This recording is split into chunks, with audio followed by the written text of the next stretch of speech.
Live, and we're very excited to introduce our special guest, Dion Monkivitch. He is our one and only amazing gym instructor, among other things. And I first met Dion when I started doing mindset mastery in Maroochydore, and I was very impressed by Dion's passion for mindset stuff, for self-development, and just the way he enthused everyone around him to get inspired and to do what lights them up and to learn more. So we welcome you, and now you're a dad as well. Yeah. And a bub on the way. That's it. Well, thank you for that warm welcome. It's quite humbling. Yeah, thank you for being here with us. And so we occasionally run into you on Wednesday mornings down at Mooloolaba Beach. And I recall last time how passionate you were when we started talking about children, the education system, a new parenting paradigm, how we can do it differently. And you actually recommended a book to me, which I began reading, the Discipline Without Damage by Dr. Vanessa Lapointe. Loving that. So perhaps we can touch on that and the other resources, and tell us about how you've changed since you've become a parent. Let's start there. Yeah, cool. Thanks for having me, ladies. It's this is a topic that I get into some interesting conversations about because I'm very passionate. I'm very I guess I do things almost opposite to the other way, but people don't understand it until they meet my incredible son, Xander, because he's such a unique soul, and just the way that he acts and he performs and engages with even adults and other kids is it blows people away. So I'm excited to talk about that. Yeah. But it's funny when people ask us, like, how'd your life change as a dad? I remember a specific moment. I was out at the mines back then. I worked in the mines for 5 years in my early 20s. And this guy just had a kid, and he was just glowing. And I'm like, wow, man, like, you've completely changed since you had like this little baby. I'm like, what's going on? And he goes, you have no idea until it actually happens. And when we brought Xander into the world, so Tamara is his incredible mother. We're unfortunately not together anymore, but we've got a pretty good relationship now, I like to say. Yeah. But when we brought him into the world, it's just like, I don't know, it's like you've now got such an important role, because you don't just look after yourself now. You've got somebody else that is literally relying on you to live. And when you've got that responsibility, and I'm guessing most parents will be like our parents that are watching this, I guess just literally everything changes. You do everything with purpose, and you do everything with a reason, and because somebody else is relying on you, and you just have this weird love for something that's just so unconditional and special. And it's just a really special gift. And I'm so blessed for Xander to choose me to be his daddy, to bring him into the world. And now we've got another one on the way with my incredible partner, Sim, in December. So yeah I'm very excited. Yeah, wonderful. And huge congratulations to you for what's coming in December. We get the gender envelope today, apparently, and then we've got to work on the gender reveal. So we've got to hold this envelope until we have the party. It's going to kill me. Yeah. Wow. That's so cool. Yeah. So tell us about, like, how did you come to decide to parent differently to what you've seen? Well, when myself and Tamara were together, we've always been anti-status quo. We've always been anti-do everything that society does. I guess it came from our business backgrounds. And we've always been very ambitious and wanted to create a life of freedom, I guess you could say. So that was the first step of like building businesses. We were both in business from a young age. I've been in business since I was 17. And I just turned 31 last weekend. So for a long time now, I'm getting old. Wow. But I guess a lot of it came from my childhood, and Tamara didn't have the best upbringing, and I didn't have a bad upbringing. But I was brought up by my mother. So I guess I craved love so much from my dad. and I noticed all of like, through mindset mastery in particular, and people I'm sure can relate on this. And if you haven't heard of this before, I encourage you to dig deeper and delve into this. Is you'll notice certain things keep happening in your life over and over and over. And you're like, why the hell does this keep happening to me? So I got obsessed with the mind, and I started looking into people and educating people. And I was like, cool, the best way to learn is to teach. So I started that mindset group. And we grew that to 450 members, and it's something I wish we never lost, but I've got something exciting I'll tell you guys off air that we're releasing shortly. But I started noticing all these patterns in people's lives, and it all came down to like the most common pattern I saw was how they were raised and how they were parented. One through their parents, and then the next part through their schooling. And so I just started researching, and then I hired a mentor named Kerwin Ray, and I invested into his courses, and I went and did his NISI program down in Sydney, and then I got welcomed into his K2 Elite program, which I was doing through business. I did that for 12 months, and I started learning so much about the mind through that.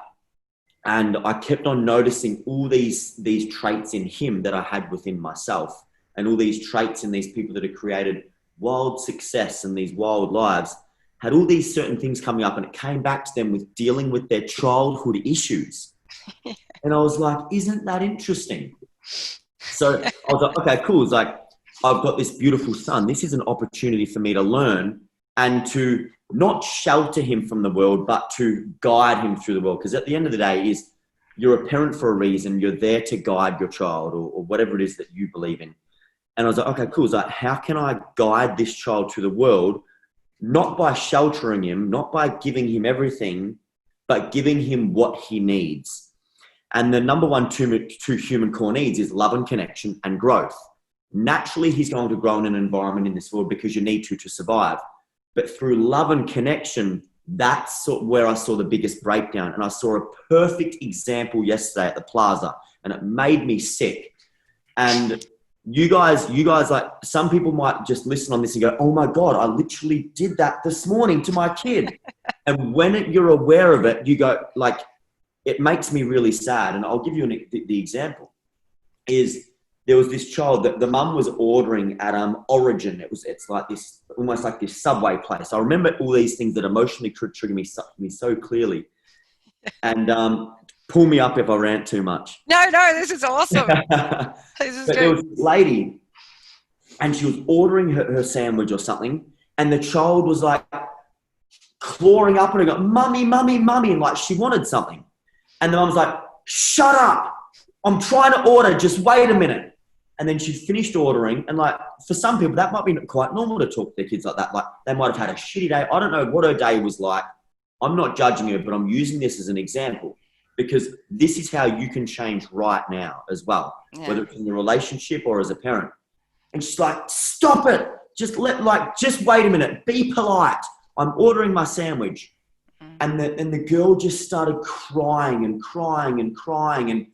And then by the time her mum had finished ordering, mum was like, I'm not talking to you till you stop crying. Like, stop it. Like, you're embarrassing. Stop it.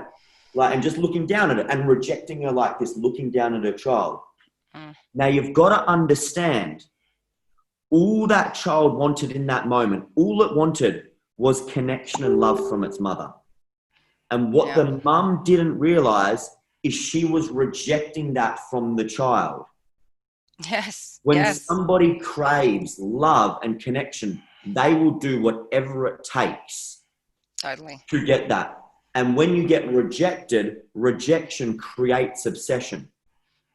Yes. So in my position, if Xander was doing that to me, I know when you're reactive and everything like that, but you've got to understand, if you live a reactive lifestyle, you get reactive results, which are emotionally charged. Yeah. And when there's emotion involved, it causes trauma. So with that is, if you can learn to respond rather than react, you'll get a completely different outcome. Yes. And responding comes from an intellectual, logical perspective rather than a reactive, emotional perspective. And when you react, like in a relationship, if you come back at them with the same reactive energy, you're going to get that back. So if Simone ever yells at me, or if we have an argument, or anybody has an argument with me, I literally just shut off, take a breath and go, cool, I understand. Let's talk about it. So in this position with the child, what I would have done is I would have gone down to Xander's. I would have just excused myself from ordering my Subway footlong. I would have got down on my knee and I would have gone, Xander, hey mate, look what I've got to do. I've just got to finish ordering my sub. Mate, can you literally give me 30 seconds and I'm all yours? How about you hold my hand and give me a moment? He might keep crying. He might keep screaming, but it's very unlikely because he got what he wanted was simply that love and connection from the person he most looks up to. Yeah. And that gives me goosebumps because right then, that child was craving love and literally getting rejected, but it didn't know what was right or wrong. Yeah. Or the mum could have said, I've told you so many times, stop it. The child's going, in the child's head, it's like, what have I done wrong? Mum, I just wanted a cuddle. Yeah. But the parent wasn't even conscious enough or aware enough because she's done what she thought was right. It's because how she was parented. My dad would have given me a clip around the ear and said, shut up, boy. Yes, and that's probably what happened to her too. And I would have struggled in relationships moving forward because I treated people that way as well. So that was a bit off topic, but what that's perfect. Is it's really interesting because my mum, I have a very close relationship with my mum, and I usually catch up with her every week, and I've got a very close relationship with my brother. I see him on the daily, and it's really exciting. Our sister gets back from Europe tomorrow. Well, she's been in quarantine for 2 weeks. But anyway, I hadn't seen my mum for about 6 months because of COVID, because we've got holiday houses in New Zealand, and she was overstaying in one of them and coming back, she couldn't get back here. And so mum has a very close relationship with Xander. So what she would do is every other night that I have him, she would read books to him to bed. And because he's so young, I was like, I hope when mum comes back, she hasn't seen him since he was 2, he's now 2.5. I'm like, I hope he remembers it. And I don't know how big his memory is, but we caught up with him last week and he was just obsessed with Nanny Lulu. It was so nice to see him with her in person. But my mum was so surprised with how Xander was and how I talked to him. She goes like Xander's so well behaved. I'm like, it's not that he's well behaved. It's just, I talk to him like you and I right now. I don't, oh, baby boy, it's going to be okay. Oh, come here and give me a cuddle. Of course he's going to act like a little child and not grow up and talk to you or understand you if you treat him like that. But I literally, hey, Xander, what's up, man? Come have a chat. Yeah. But I always get down to his level. And before I even think of reacting, I'll stop, cuddle him and go, Xander, I love you. Yeah. Mate, what's up?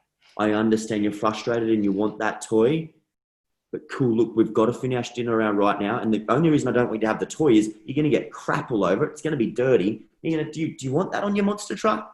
No, neither do I. Well, let's just leave it for a minute. Is that cool? But in his mind, he's trying to eat his dinner. He can see his monster truck in the lounge room. He loves that toy. Of course he wants to play with it. I'd want to play with my toy too, wouldn't you? Dion,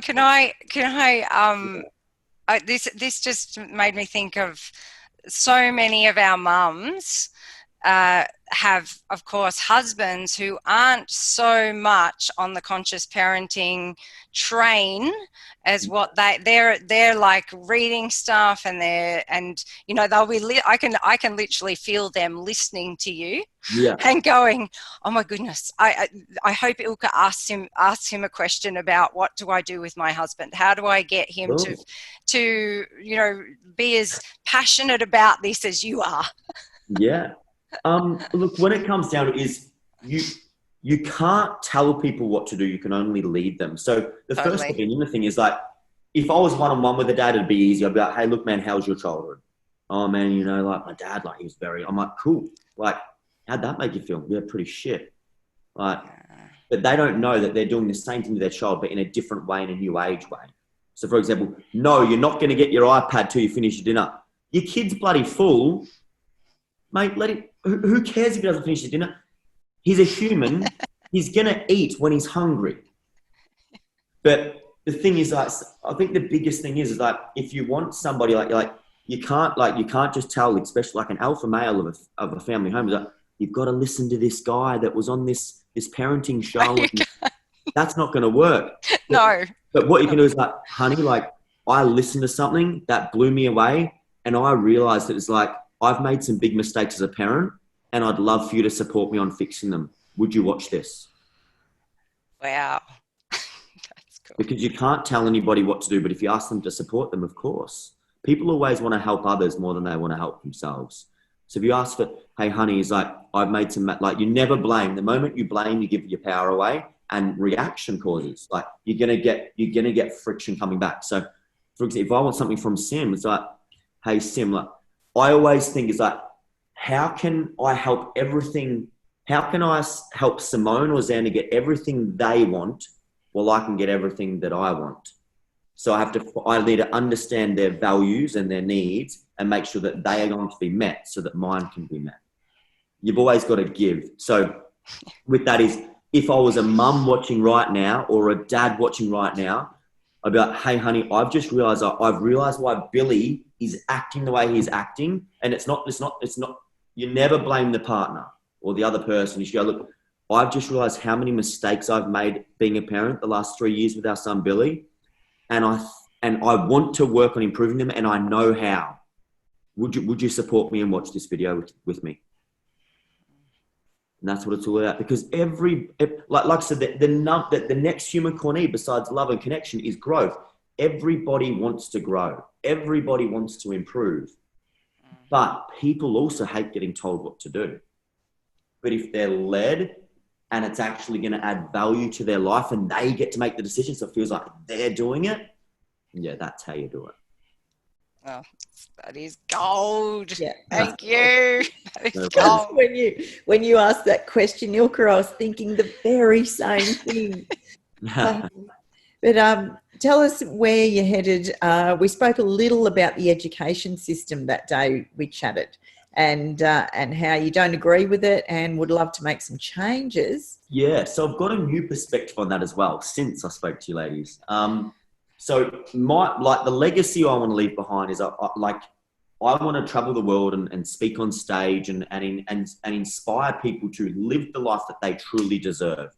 But what I've seen the challenges in the past is people go and watch these motivational speakers, and 2% of people ever do anything. So I want to give people the right tools. So with that, my head around the education system is it's there for a reason. At the end of the day, the world's cogs need to churn. We need workers. We need people to get mortgages so that they keep working. Then they get a credit card to support the family. And then they keep going to work their job to support the bills, to support the government that supports the higher powers. But long story short, a lot of people are going to disagree with that. And that's okay. But everybody can agree that you're not taught how to meditate. You're not taught how to regulate. You're not taught how to manage your money. You're not taught how to parent. You're not taught a lot of things in school. Entrepreneurship aside, I was like, I want to make a school for entrepreneurs. But the problem is passion and purpose comes from pain.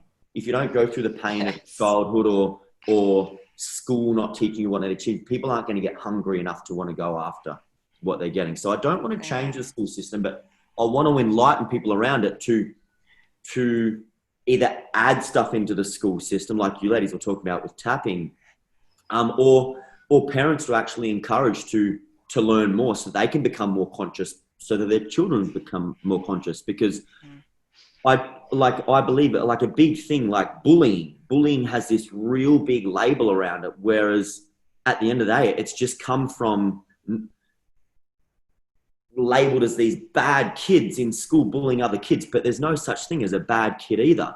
No. It's a kid just doing what it thinks it needs to do to meet its needs, of whether it's certainty, love, or whatever it is that it's not getting from home. And at the same time, then they blame the parents, but that also keeps steaming up. But yes, you have to take responsibility at some point. But with the schooling system it's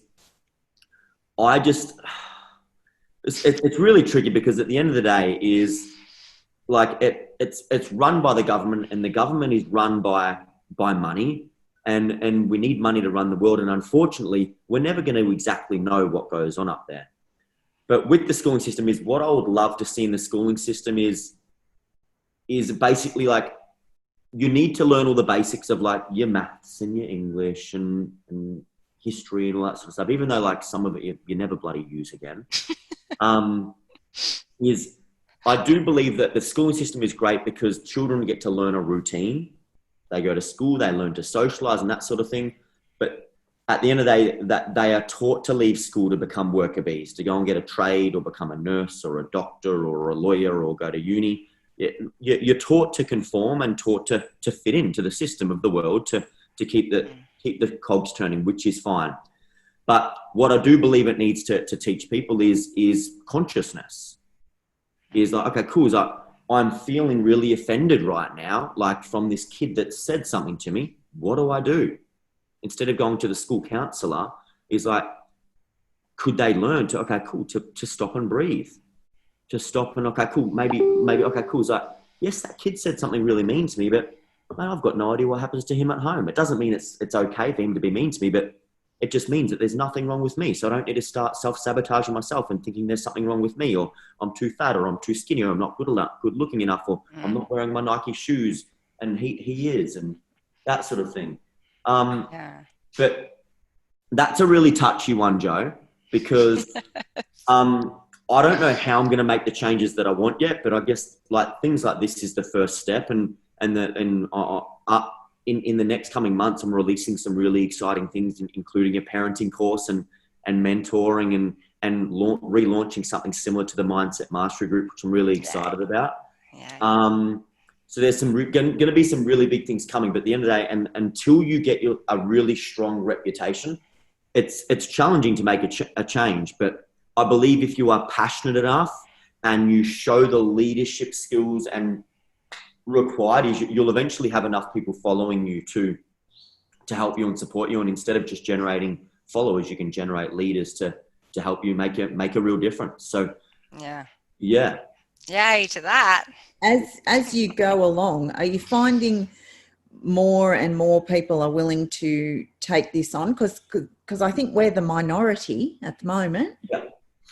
100%. It's like, well, so COVID was a great example of how literally things can change overnight. Like, who'd have thought the world would literally shut down? Like, literally shut down overnight. Like, it's wild. And what I think it's made people more conscious, because it made people like, okay, cool. So I'm sitting at home with my kids. How can I get creative? I've got to start thinking for myself now. I'm not at work getting told what to do. Cool. I might start an online business, or I might learn how to have a Zoom call and a conversation with an old friend. And I can see there's going to be a big shift and a change happening. Like, for example, just here, we're on the Sunshine Coast now. You go down the Esplanade and every second shop front hasn't reopened. Like, I think people are in for a real shock coming forward, where they're going to be they're going to have to think outside the box, because parenting aside is, people talk about retirement and stuff these days and they're dreaming. If they actually work out their life plan, they're never going to retire unless they learn how to make a true difference, add value to their community and change lives around them. They're going to have some real heartaches when they hit their 40s, 50s and 60s, because I can see especially my era of parents, so my mum and dad and my friends' mums and dads, is like, they're not going to retire.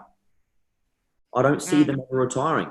So people are going to, once they see this next wave go through and they're working till they die, and I know this is some scary facts people, but on my Instagram channel, my Facebook channel, I do a retirement plan video. And like, the average person retires with $280,000 in their super. They've then got to live 20 plus years on that. Yeah. Like that's 200 and something bucks a week. Yeah. It kind of shows the value in moving towards doing something that you love, because really, when you're doing the things that you love, this word retirement, I don't know, I don't even really kind of get what it means, but when you're building something, then it's a whole different ball game. Like, I work 18 hours a day, but it doesn't feel like work because I love it.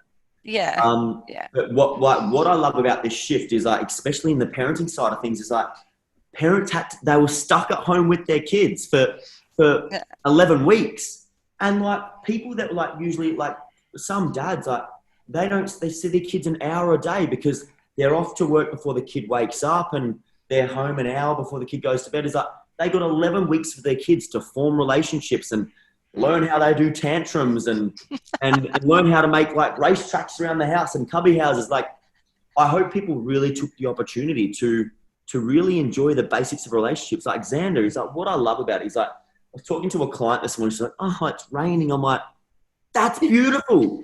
Xander would have literally run outside, started jumping in the water, picked up a stick and been happy with a new stick all day. Like, just the basics of life. It's people seem to miss out on that. It's like, yes, it's nice to have all the nice things, and I like having nice things, but like too often we don't stop and reflect on just the little things we've got. Because I was speaking at an event a few months ago, just before COVID, and I just said to people, it's if you don't appreciate the things you've got in your life right now, just the little things, why the hell in the world would this universe give you anything more?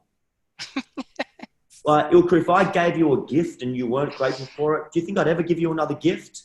Yeah. Whether you believe in God or the universe or anything like that, it's like, why the hell is this world going to give you anything more? And going hand in hand in parenting as well is like, if you are yelling at your child or reactive towards your child, you've got to understand is your mind is run by the reptilian amygdala part of the brain, which is fight or flight. It's over 2 million years old. You got to understand that part of the brain that runs 95% of your life, your conscious, your unconscious mind runs your conscious mind, which is 95%. 5% conscious. Yeah. When you're running, when you're living your life from that part of your mind in fight or flight, in fear, the opposite to fear is love. If you're not feeling love, you're living in fear. And when you're living in fear, you distance yourself from that because you want to be what your body naturally wants to survive. So it pushes fear away and it loses, like for a child, if you're putting your child in fear, the child subconsciously is losing respect for you. And that's why sometimes, like when you tell a child off over and over and over and you're using yelling and taking things away and that sort of that, taking things from them, it's doing the exact opposite long term to what you want for your child. Yeah, totally. They will totally. actually start to reject you, disrespect you, and not even listen to you. They don't even know they're doing that. And it's just going to frustrate you. But that's what I mean. Is like, for some people, it's just normal. It's like, okay, cool. It's like, children should be, like, back in the day, like the old sayings, like all these silly old sayings, like children should be seen and not heard. It's like, oh, this is so funny. It's like, this sounds kind of bad, but we have a cleaner. And I let my cleaner go from my house because she said this certain thing. This is how passionate I'm about parenting.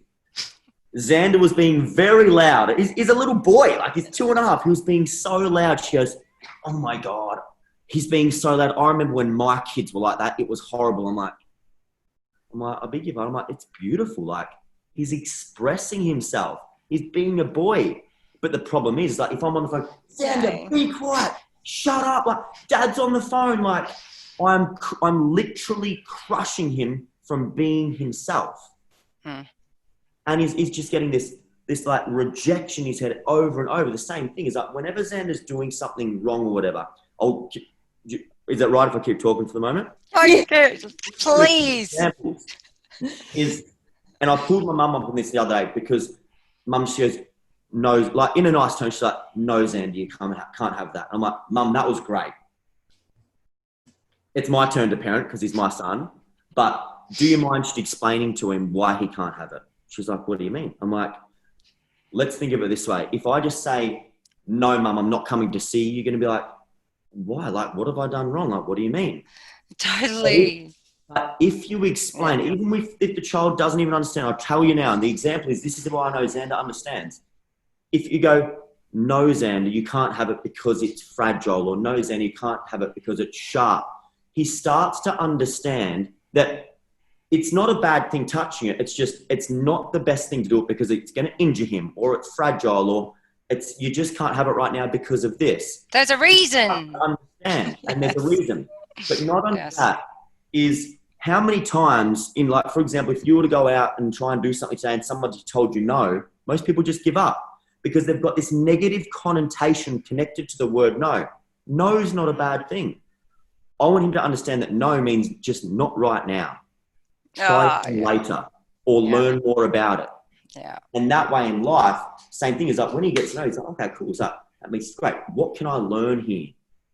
This is it. And so, for example, is Simone's mum was here the other day. She's like, oh, like, are you going to get some like child locks and stuff on all your cupboards and put all the expensive vases up and put all the nice plants away?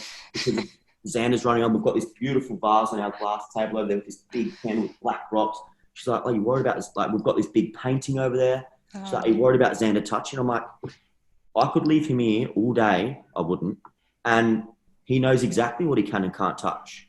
Because here's an example is if he goes into the cupboard with all the fragile glasses and cups, I'm like, I don't run over. Xander, don't touch that. I've told you before, you can't touch that. It's fragile. He's just going, what the hell have I just done wrong? Like, am I allowed to touch this or am I not? Or what's going on? Of course he's going to go and touch it again later because, wow, it's intriguing. Like, what's in there? Instead, I'll come up, hey, Zenny, look, you can feel it's actually quite fragile. If you drop it, it's going to break. And this takes time, of course. Yes. If you drop it, it's going to break. But I tell you what, this cupboard over here, it's all yours. It's got all the plastic stuff. You can put your toys in there. You can touch whatever cups and stuff are in there. But that cupboard is yours. Yeah. And I just explain it to him. Hey, Xander, look, you've touched that expensive like vase again and you're driving your trucks on it. Look, mate, to be honest, I don't really care, but it's pretty special to Sim. And if you break it, it's going to be quite messy and I don't want you to cut yourself. Can you just not do it again? He literally just goes, okay. But if I yell at him again, he just doesn't understand. It's like, I'm two. Like, what's this human trying to tell me? He's yelling at me again. Like, what the hell? Like, I feel shit. Like, I'm going to cry. Why are you crying? Get to your room. It's what the hell? Like, what have I done wrong? But this is, can you see what I mean? This is what. Totally. Yes, I can totally see what you mean. He's going, oh my God, I effed this all up. Cool. Yeah. Set, go again, fix it. And like it so ties into everything you've been talking about, Dion, from the very beginning when you said, you know, we're all worried about our kids turning out a certain way or whatever, but you found when you were with Co and Ray that it all went back to childhood trauma. The adult trauma is childhood trauma. So you just said it takes time, but if you want your children, because the reason that Xander does that too is because he gets so much love and connection, which is what the adult self is looking for when they go out shopping, drinking, you know, anything that we're kind of doing to excess and we're obsessive about, even all sorts of things, right? We're looking for this love and connection. And if we had it in childhood, if our parents had spent 5 more minutes, you know, or 2 more minutes every time they interacted with us, we would be much, like the self-regulating thing would be much easier 100%. For us. Well, here's an example, because I work with I work a lot better with a lot of females, and my gym, it's like 200 females between the ages of 18 and 22, and they're all absolutely beautiful. And us!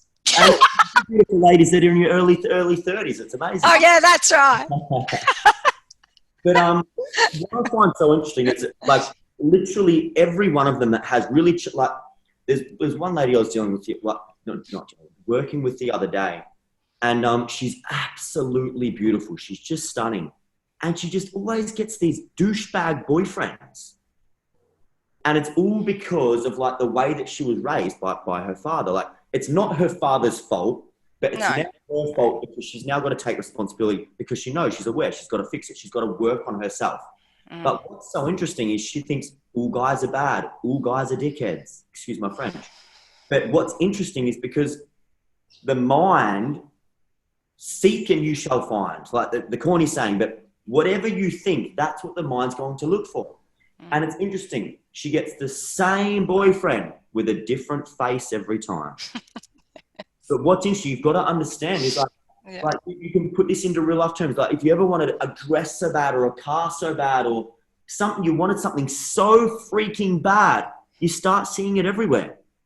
It's important to the mind, so the mind searches for it. And it's the same thing in life is you are subconsciously looking for certain things from pre-programmed things of the childhood.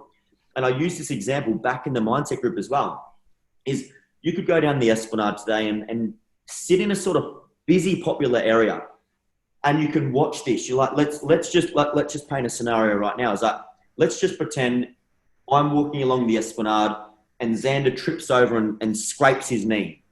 Literally before he even cries or has an emotion, he looks up at me for that split second, learning to how he should respond. And I'm like, you're right, Xandy, get up, mate. It's not too bad.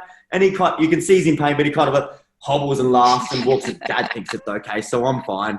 Hobbles and walks on.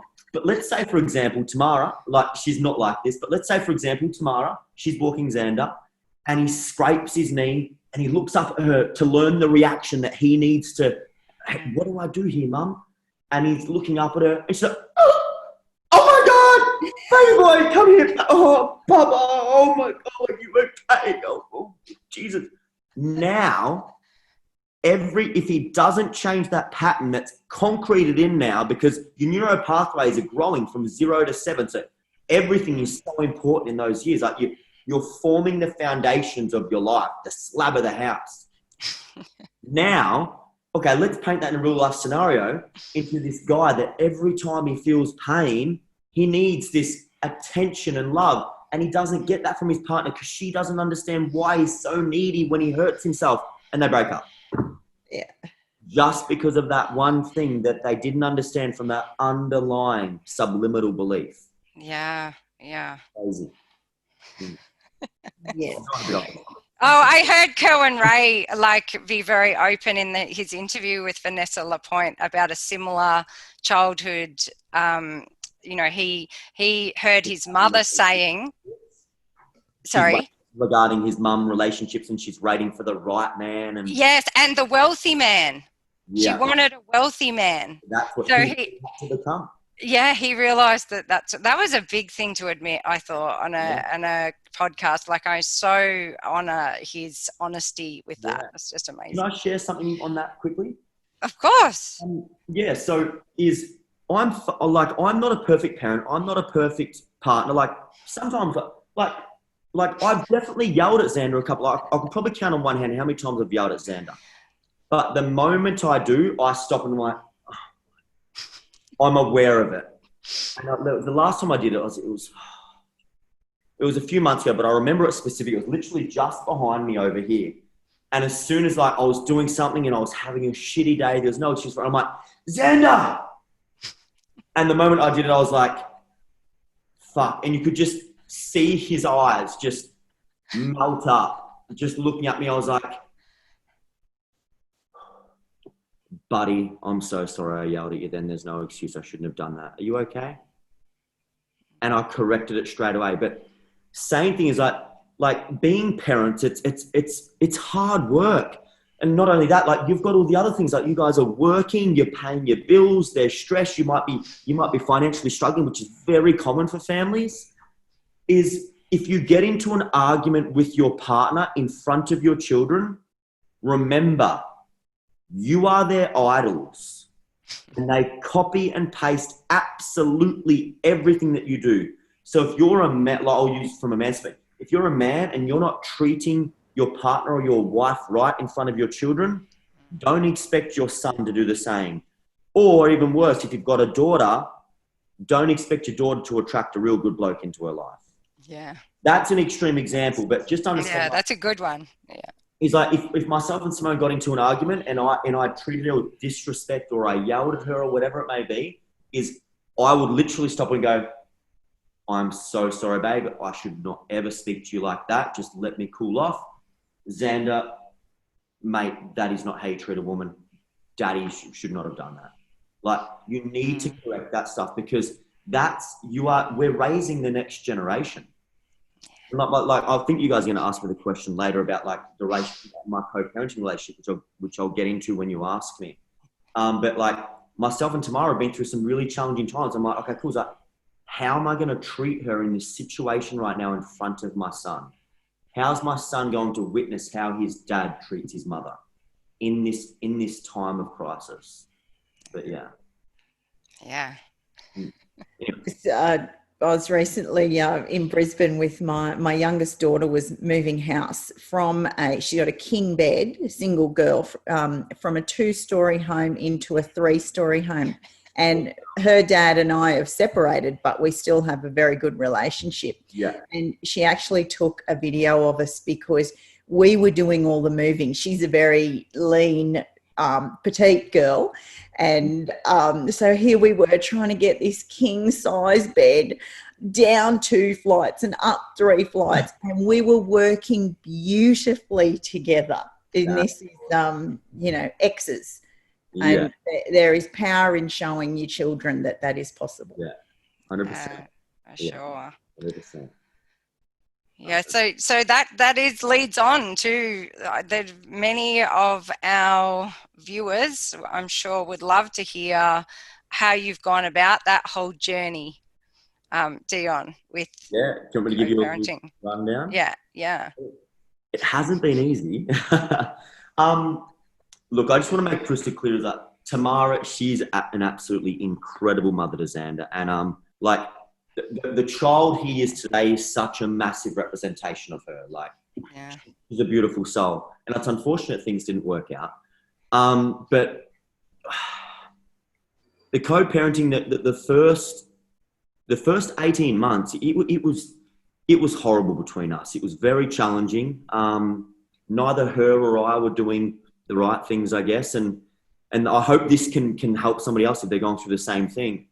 But no matter what happens in a relationship, no matter the pain that you have caused or they have caused you, please don't ever let the child suffer from that. So the long story short is that the child should not suffer. You guys are adults. You should work it out. The child should literally not even know what the hell's going on. Okay? Because at the end of the day, it's I found it really challenging accepting that we're going to have a broken family. I'm like, I have to share my son when Tamara gets a boyfriend with another man. And he's also going to have an impact on my son. But I know that Tamara is such an incredible woman that I know that she'll bring the right person in and only let the right person to Xander. And that for me was really hard. And it didn't affect mine and Tamara's relationship too much, but it affected mine and Simone's because she really wanted a baby. And I just had this thing holding me back. And I was just straight up, I've always been so upfront. I said, at the start of our show, I said, Simone, right now, I do not want any more kids. In the future, ever, I don't know, maybe 2 years later, it'll change. It's clearly changed.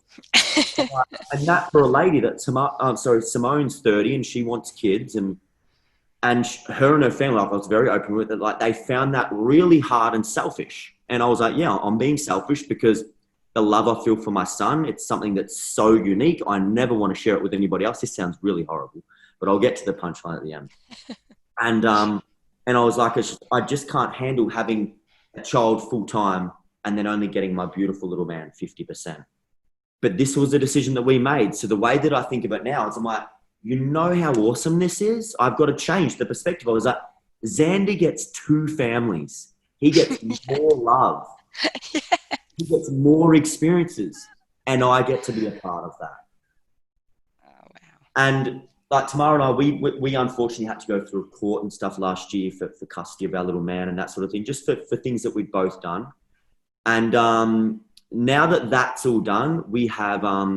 I think it was all just coming down to a misunderstanding and each of our needs not getting met. And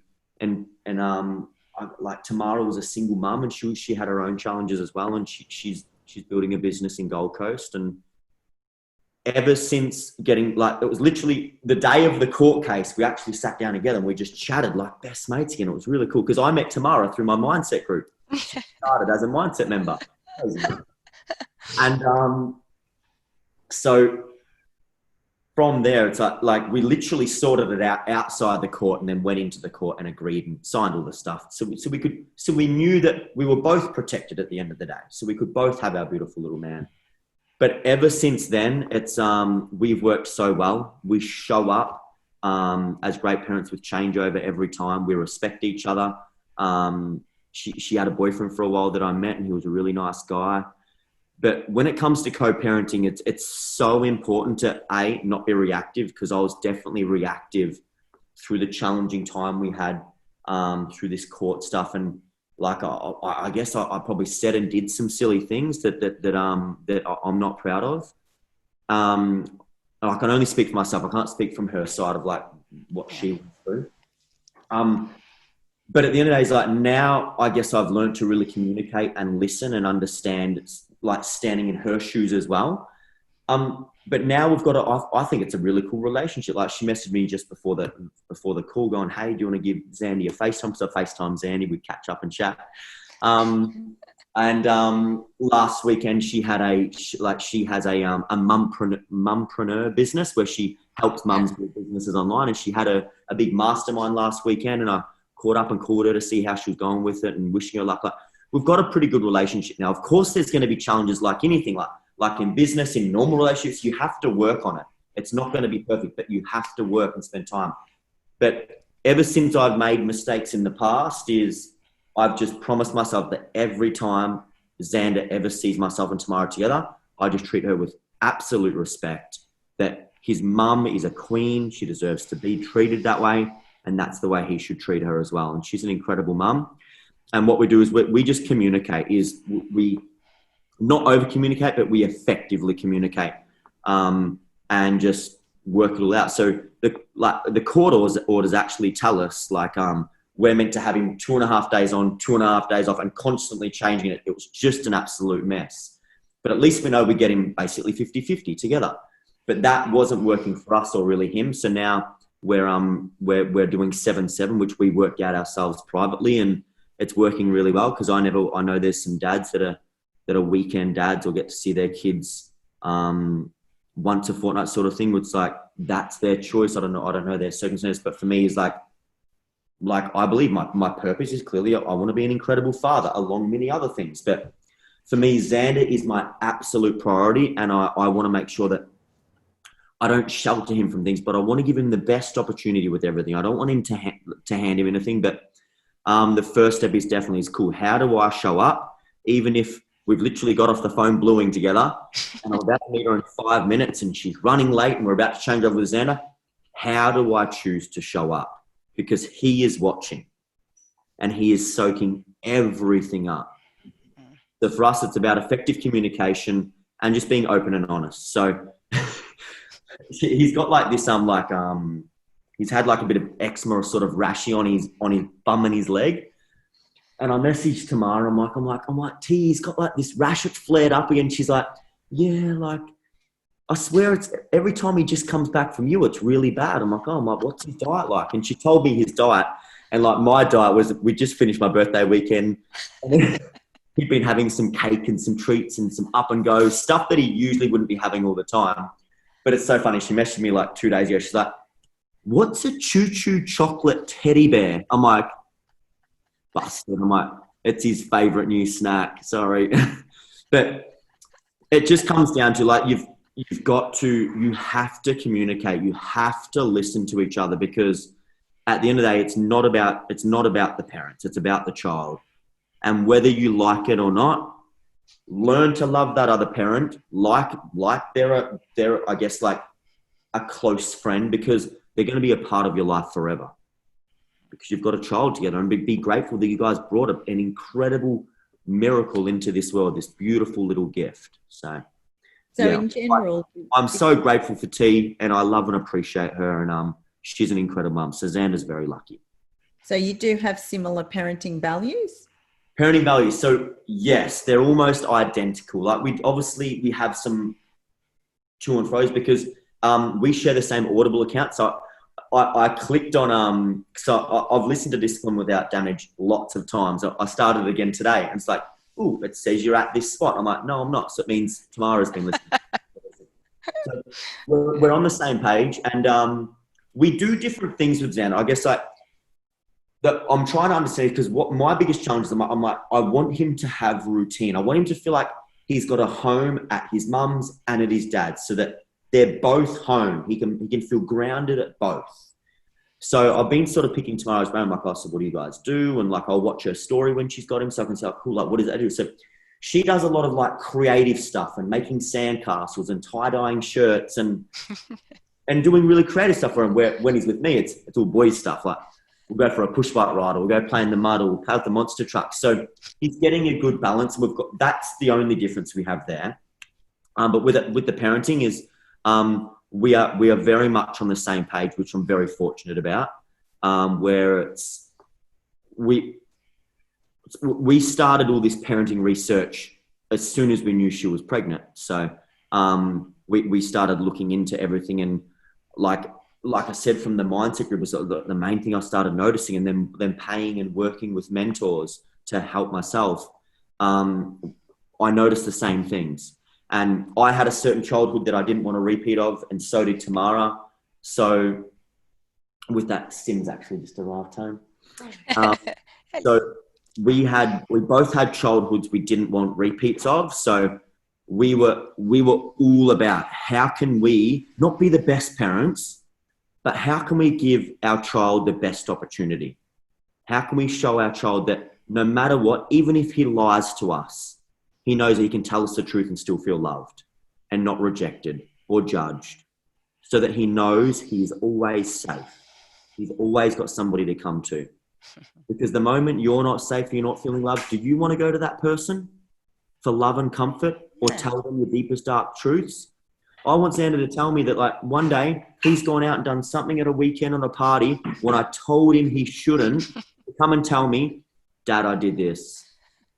Like, or Dad, I'm addicted. I don't know. Like, I want him to be able to know that even if he lied to me and he told me the truth, I'm not going to get angry at him. I just want to know I'm going to support him. I'm going to be there for him. Because as I said, everything comes back to, even us as adults, everything comes back to love and connection. And you've got to understand that even if you're yelling at the child, they're still getting that connection from you for that split second. And then you push them away again. Go to your room. Stop crying. Why are you doing that? I've told you that before. And they're just going, all I wanted was a hug. All I wanted was you to play with me with my monster trucks for 2 minutes. That's all I wanted. Yeah. Then you're going to waste the next 15 minutes being an absolute dick to your kid and pushing them away and rejecting them. So you need to take the time to become a conscious parent. Like I love the name of the thing is like the awakened parents. I think it's so important because you are molding them for the future. And if you don't fix yourself first, don't expect them to be able to they're going to carry on the same things from you that you've carried on from your childhoods. Yeah. It's been so much gold in this conversation. And I'm going to ask you a very difficult question, I think, is for our parents out there, our viewers, what's one tip if they could go away today and change something or implement something new in their parenting life? What could that be? A really simple one. Every single time you feel triggered from your child, like you're going to, like every single time you feel that heat up and you're like, oh my God, like, why is it? Every time you feel triggered from your child, I want you to stop and ask yourself, how can I love my child right now? That's it. And for me, I just get down to his level. I don't care if he's kicking and screaming and chucking a tantrum in Big W. I'm going to give him a cuddle and go, Xander, I love you. I know you want that shirt, man, but right now we came in to pick up those shoes and, mate, it's a pretty cool shirt. I'd probably want it too, but cool, let's go. Yeah. Cool, kicking and screaming, cool, mate. I know you're kicking and screaming. I'm just going to pick you up. We're going to go for a walk together, mate. That's it. How can I love my child right now? How can I just show them love? That's all they need, love and guidance. Beautiful. Awesome.